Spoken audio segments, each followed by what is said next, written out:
नमस्कार दोस्तों, सभी पेंशन धारकों का स्वागत करते हैं एक बार फिर से हमारे इस YouTube चैनल पर। दोस्तों, इस वक्त की पेंशन धारकों के लिए बहुत ही महत्वपूर्ण और इम्पोर्टेंट खबरें निकल कर सामने आ रही है।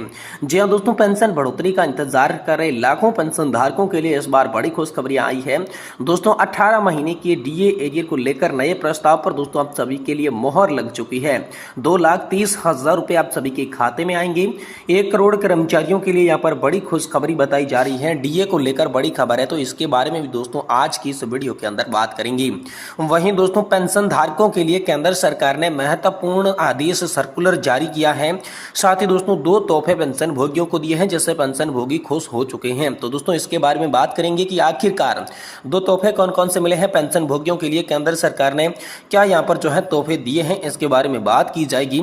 साथ ही दोस्तों केंद्रीय कर्मचारियों की हुई बल्ले बल्ले, अटका हुआ DA एरियर हुआ कंफर्म। जी हाँ दोस्तों, बकाया DA एरियर को लेकर अब सभी के लिए बड़ी खबरें आ रही है। साथ ही साथ बात करेंगे पुरानी पेंशन की बहाली, अंतिम वार्षिक का 50% पेंशन, साथ ही मिलेगा DA, इतने दिन के भीतर करे आवेदन, आदेश इसके लिए जारी हो चुका है। तो दोस्तों OPS की बहाली को लेकर मांग कर रहे लाखों सरकारी कर्मचारी पेंशन धारकों के लिए पुरानी पेंशन योजना को लेकर बड़ी खबर है कि आखिरकार 50% पेंशन और DA का लाभ आपको कैसे मिलेगा, इसके लिए दोस्तों क्या आदेश जारी किए गए हैं, इनके बारे में भी दोस्तों आज की इस वीडियो के अंदर बात करेंगे। यानी कि दोस्तों पेंशन और पेंशन धारकों से जुड़ी आज की तमाम बड़ी खबरों को इस वीडियो के अंदर जानेंगे। इसलिए आपसे निवेदन करते हैं कि दोस्तों वीडियो को आप लास्ट तक देखिएगा। साथ ही अगर चैनल पर नए हैं तो दोस्तों चैनल को भी सब्सक्राइब जरूर कर लीजिएगा। दोस्तों सबसे पहले बात करते हैं पुरानी पेंशन बहाली को लेकर। अंतिम बेसिस का 50% प्लस DA मिलेगा। तो दोस्तों कैसे मिलेगा, क्या मिलेगा, चलिए जानते हैं। देखिए, NPS से आच्छादित उत्तर प्रदेश राज्य के ऐसे सरकारी कर्मचारी जिनकी भर्ती के विज्ञापन पुरानी पेंशन बंद होने के पहले निकले थे, उस विज्ञापन के आधार पर उनकी भर्ती हुई थी, भले ही उनकी ज्वाइनिंग 1 अप्रैल 2005 के बाद की हो, तो ऐसे कर्मचारियों को पुरानी पेंशन योजना का लाभ दिया जाएगा। इसके लिए उत्तर प्रदेश राज्य शासन की तरफ से आदेश जारी किया गया है। उत्तर प्रदेश राज्य वित्त विभाग के द्वारा दिनांक 28 मार्च 2005 को यह प्रस्ताव पारित किया गया था।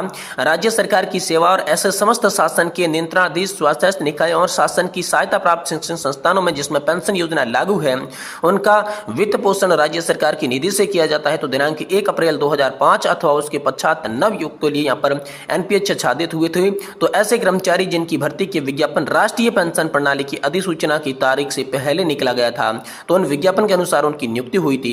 तो दोस्तों 1/4/2005 अथवा उससे पश्चात सेवा कार्यभार ग्रहण करने वालों को पुरानी पेंशन योजना का लाभ मिलने वाला है। केंद्र सरकार द्वारा 3/3/2023 को एक आदेश जारी किया गया था, जिसमें कहा गया था कि केंद्र सरकार के अंतर्गत ऐसे कर्मचारी जिनकी भर्ती के विज्ञापन 1 जनवरी 2004 के पहले निकले थे, उन विज्ञापन के आधार पर उनकी भर्ती हुई थी, भले ही उनकी ज्वाइनिंग बाद में हुई हो, ऐसे कर्मचारियों को पुरानी पेंशन योजना का फायदा दिया जाएगा। दोस्तों ये निर्णय न्यायालयों के फैसलों के बाद आप सभी के लिए लिया है।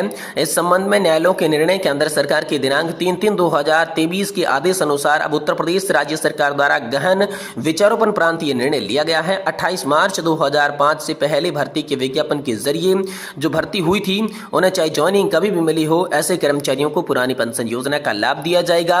28 मार्च 2005 से पहले विज्ञापन के आधार पर भर्ती सभी कर्मचारियों को यह लाभ मिलेगा।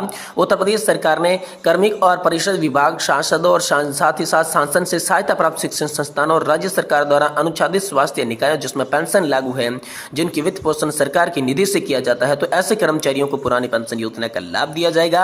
Uttar Pradesh retirement benefit rule 1961 के अधीन कवर किए जाने वालों को एक बार फिर से बड़ा विकल्प यहाँ पर आप सभी के लिए दिया गया है।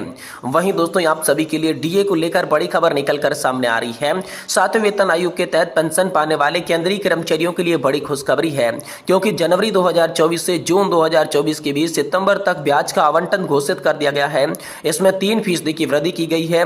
मौजूद दर दोस्तों 50% है और जनवरी 2024 से प्रभावी होगी, लेकिन दोस्तों संख्या की गणना के अनुसार अवधि के 3% की वृद्धि की जाएगी। नया प्रवर्षित आवंटन कुल 53% पर लागू किया जाएगा। ये बड़ी खबर आप सभी के लिए आ रही है।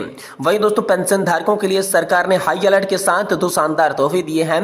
पेंशन भोगी खुश हो चुके हैं। जी हाँ दोस्तों, पेंशन धारकों के लिए सरकार की ओर से लाइफ सर्टिफिकेट भरने से संबंधित एक महत्वपूर्ण सर्कुलर जारी किया गया है। आपको बता दें कि पेंशनधारक को साल में एक बार जीवन प्रमाण पत्र देने के लिए जीवन प्रमाण पत्र भरना जरूरी होना है। लाइफ सर्टिफिकेट भरने के लिए सरकार पेंशनधारकों को काफी समय प्रदान करती है, जिसकी भीतर यदि पेंशन भोगी फॉर्म नहीं भरते हैं तो उनकी पेंशन रुक सकती है। 18 से यहाँ पर जो है 80 वर्ष या फिर उससे अधिक आयु के पेंशन भोगियों के लिए सरकार जीवन प्रमाण पत्र भरने की सुविधा 1 अक्टूबर और 80 साल से कम आयु वालों के लिए 1 नवंबर से प्रदान करती है, जिससे पेंशन भोगियों को बिना कोई रुकावट नियमित रूप से पेंशन मिलती रहती है। तो दोस्तों इसी को लेकर 2 बड़े महत्वपूर्ण आप सभी के लिए आदेश आए हैं। लाइफ सर्टिफिकेट के नाम पर पेंशन धारकों के साथ हो रही है ठगी। जी हां दोस्तों, देश के कई ऐसे पेंशन भोगी हैं जो कि अधिक आयु के कारण पेंशन फॉर्म भरने के लिए कार्यालय नहीं जा पाते। ऐसे पेंशन भोगी फैक्स प्रणाली के माध्यम से अपना लाइफ सर्टिफिकेट भर सकते हैं।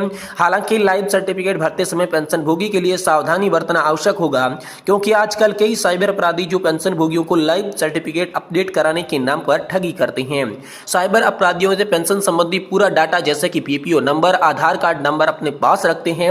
उन्हें कॉल करके संबंधित जानकारी और आश्वासन दिलाते हैं। वो पेंशन निदेशालय से बात कर रहे हैं ऐसा बोलते हैं और ओटीपी साझा करने के लिए कहते हैं, जिससे एक बार पेंशन धारक को उस पर विश्वास हो जाता है, उन्हें ओटीपी दे देते हैं। ओटीपी मिलते ही अपराधी पेंशन भोगी के बैंक खाते से सीधा उसकी पहुंच हो जाती है और उनके अकाउंट का पैसा फर्जी अकाउंट में ट्रांसफर कर देती हैं। साथ ही दोस्तों केंद्र सरकार ने लाइफ सर्टिफिकेट के लिए नई सुविधा शुरुआत की है। केंद्र सरकार ने दोस्तों UIDAI के साथ मिलकर पेंशन भोगियों के लिए फेस ऑथेंटिकेशन तकनीकी प्रणाली के लिए विकसित की गई है। इस तकनीकी के जरिए पेंशनधारक अपने एंड्रॉइड से अपना लाइफ सर्टिफिकेट जमा करवा सकते हैं। ये बायोमेट्रिक डिवाइस का उपयोग करके video EKYC post payment bank के साथ करके ग्रामीण डाक सेवा के माध्यम से लाइफ सर्टिफिकेट जमा करने की सुविधा देता है।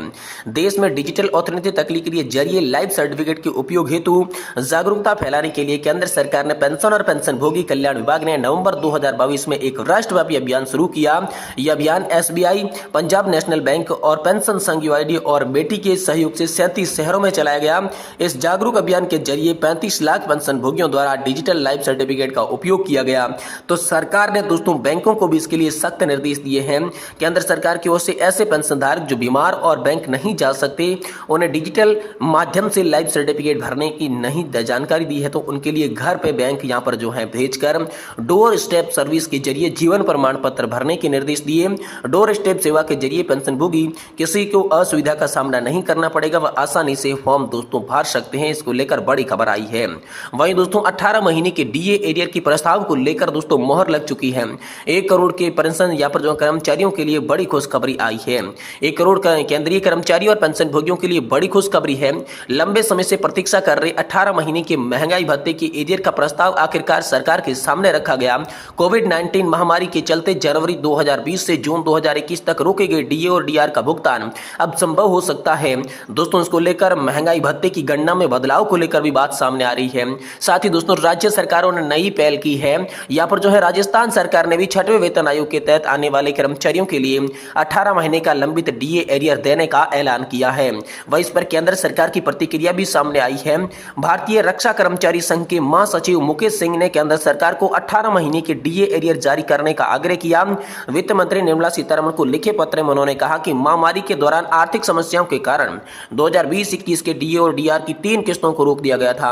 अब तक देश वित्तीय स्थिति में सुधार हो चुका है, तो सरकार को 18 महीने का DA एरियर का भुगतान जल्दी से जल्दी कर देना चाहिए। इसको लेकर दोस्तों यहाँ पर जो है राष्ट्रीय परिषद DCM के सचिव शिव गोपाल मिश्रा ने भी प्रधानमंत्री नरेंद्र मोदी को पत्र लिखा और 18 महीने का बकाया DA एरियर जारी करने को कहा। साथ ही दोस्तों अगला बजट में दोस्तों इसका लाभ जो है संभावित हो सकता है। जो दोस्तों आप सभी के लिए महंगाई भत्ता भी अगली बार 4% बढ़ेगा, जिससे 54% आप सभी का महंगाई भत्ता हो जाएगा। 4% बढ़ने के हिसाब से यहाँ पर जो है 800 रुपए प्रति महीना जो 20,000 रुपए की सैलरी रखते हैं उनके अंदर दोस्तों बढ़ोतरी होगी, जिससे सालाना दोस्तों 9,600 रुपए का इजाफा देखने को मिलेगा।